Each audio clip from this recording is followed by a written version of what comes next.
Joining me now is Democratic Congressman Mike Quigley from Illinois. He was in that briefing. Congressman, thanks so much for taking the time. Glad to be back. Thank you. So did the Secretary of State, did Steve Witkoff answer any of your questions about the details of this deal? Look, they answered questions, but I think if you had listened to this with your pencil and notepad, you probably wouldn't have written anything down. I want to say I got nothing, and that is news. I mean, that the fact is, it's very similar to the memorandum of understanding. I'm not sure the United States has gotten anything in these negotiations. What's more disturbing is the fact that you just talked about there's supposed to be additional peace talks taking place, and that's disputed. There's supposed to be inspections of the nuclear program afterwards. That's disputed.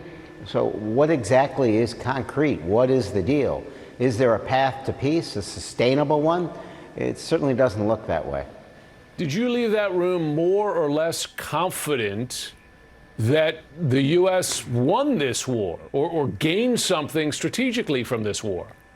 No, I left the call with the sense that there is frustration. The fact is, well, what was this all about? U.S. service members died, there were injuries, there were innocents lost. There's an extraordinary cost that'll be with this country for years, if not perhaps a decade. I think that our allies in the region are in a worse spot, particularly Israel. I think Iran's proxies feel emboldened as much as Iran does. When we think about what this war was supposed to be about, which on the first night was liberation, then it was the nuclear program. You know, we are in a far worse position than we were when it began. We are certainly in a far worse position than we were before Trump pulled out of the JCPOA. So I wonder, when Secretary of State Marco Rubio, who is, or has been at least publicly, an Iran hawk, was he pressed at all on his past positions and how he is now supporting this agreement, which seems to grant so much to Tehran? No, I mean, I just think this was general questions that basically, if you had read the memorandum of understanding, you glean absolutely nothing else. The fact that they were there in a call answering questions is important, but it was unclassified. Yeah. We should be in a classified session getting the exact details of what does this mean.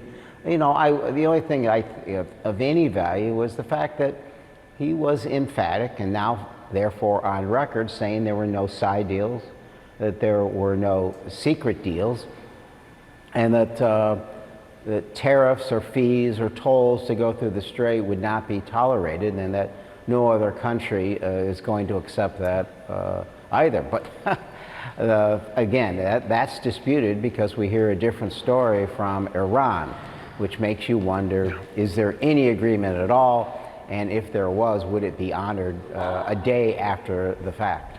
I spoke earlier today to the foreign policy advisor to the Israeli Prime Minister, Benjamin Netanyahu, and I asked him about daylight between the U.S. and Iran. I mean, even on their own public statements as to what this war was about, because as you know, Israel said from the beginning that if Iran's nuclear program is not dealt with, then the war's goals will not have been accomplished.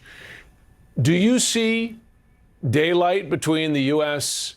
and its ally Israel on this? And do you see Israel as a potential spoiler to any agreement if it calculates that its national security interests aren't served?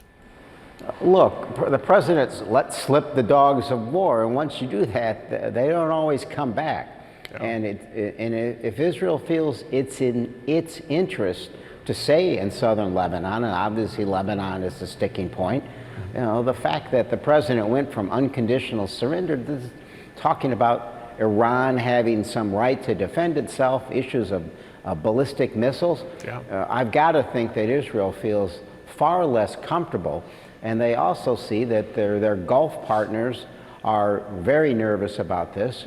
Are the Gulf partners likely to help in the future when they realize just exactly what's at risk here?